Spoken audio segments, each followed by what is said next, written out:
Facebook, YouTube, Twitter, Fencer Princess, SoundCloud, SoundClick, Instagram, and shoot, just more about the shootings. The more that's coming out, the more that we're hearing about it, the more details we're getting.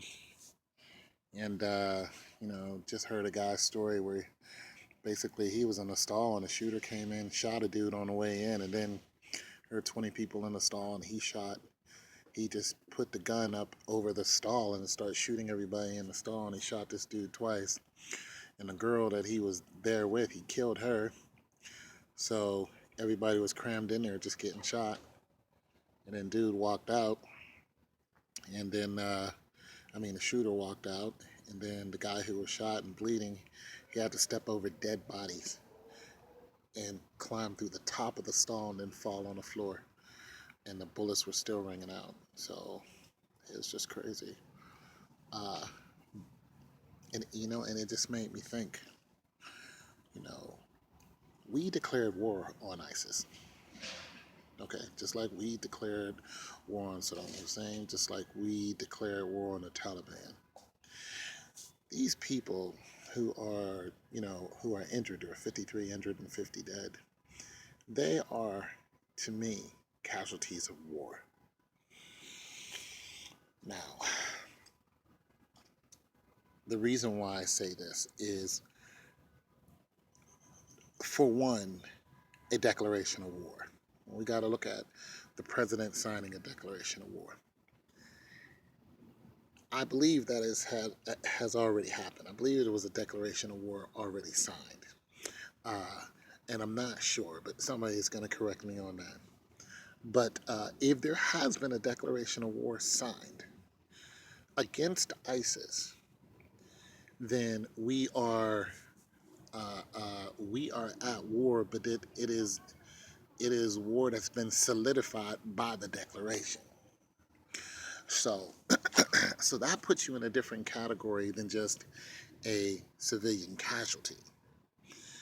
It puts you in a different financial category too, because let's look at it this way: if you're a victim of a crime in the state that I live in, you're a victim of a violent crime, excuse me, they pay you so many dollars according to the crime. So let's just say that you got jumped, you got beat up really bad. There's a certain amount of dollars that they give you, and they give it to you in, I think it's like one lump sum. I don't know if it's tax free or not. I think it's taxed. But case in point, there was a young lady who was robbed, and she got shot. She got shot in the head. She survived.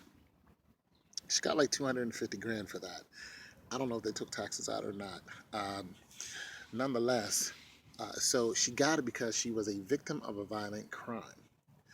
So, but she is not a victim of war. She's not a casualty of war, or a survivor of war. Okay, so I am a veteran. I'm a Desert Storm stateside veteran, but they don't classify me as stateside. They classify me as Desert Storm veteran, which means I am a wartime veteran. So that's what I am. That's what one of my ribbons read. I'm a wartime veteran. So that puts me in a different category than a peacetime veteran. I get different benefits. I have access to different things because I was in when the Declaration of War was signed back in 1991.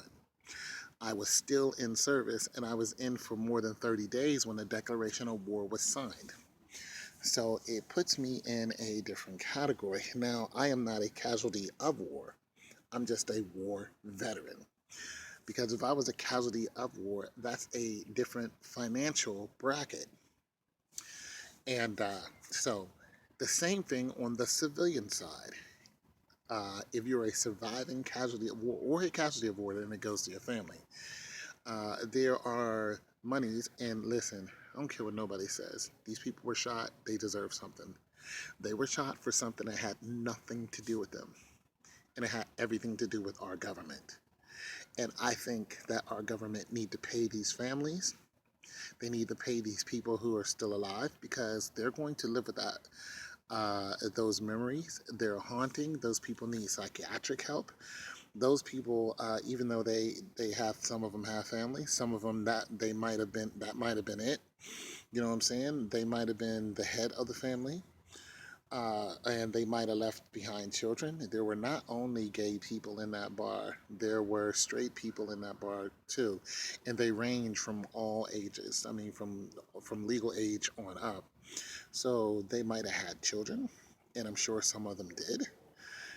So there, I believe our government owes them, but I don't think they should pay them as a victim of a violent crime because that is a one-time stipend, like I said, and it's taxable, to my knowledge.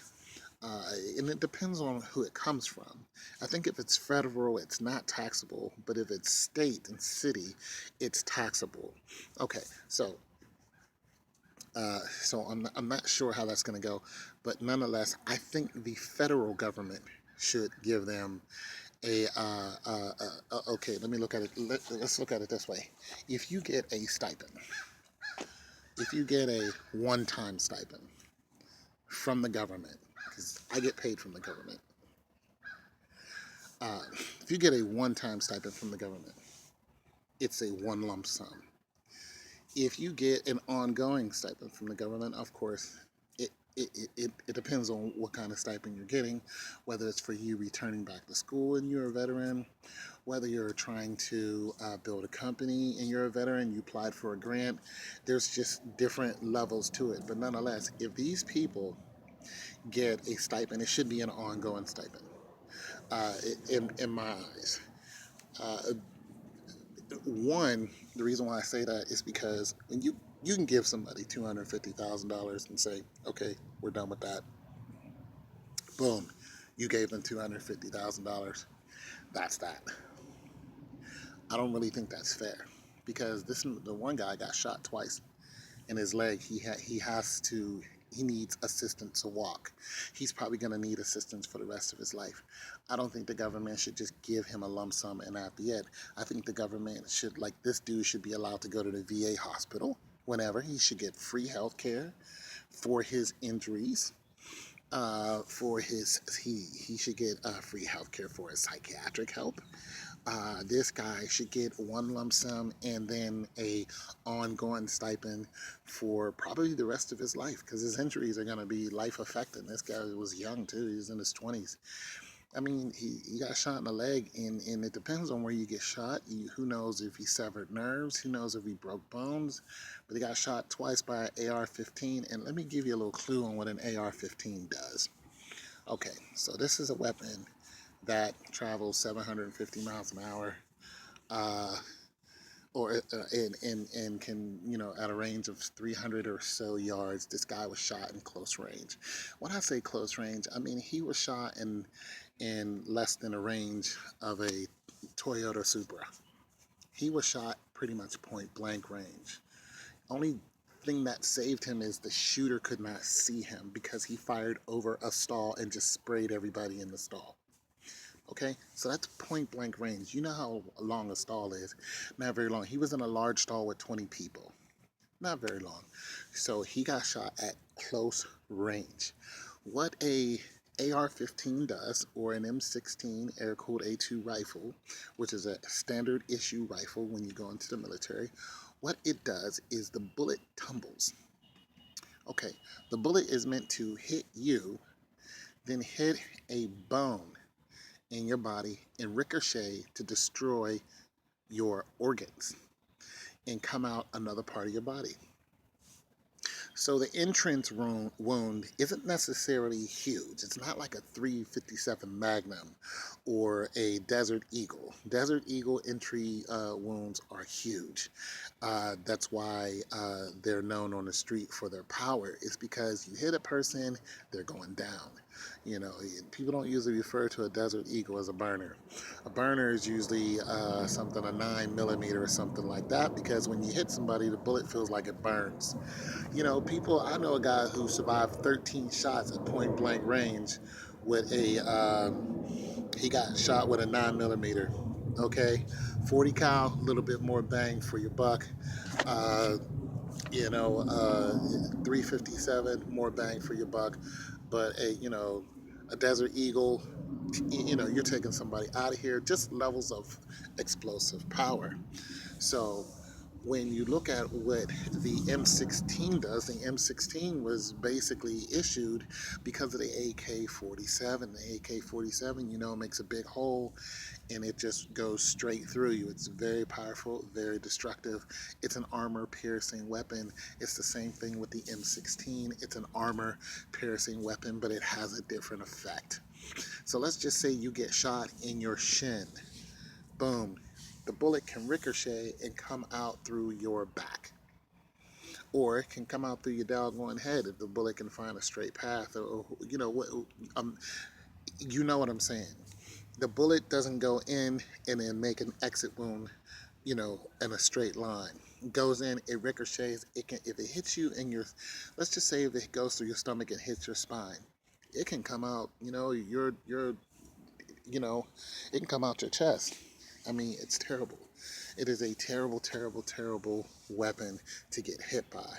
So that's what I'm saying. It can destroy organs, and it does. It's what it's made for because it tumbles. So I think these people are casualties of war that the government has started.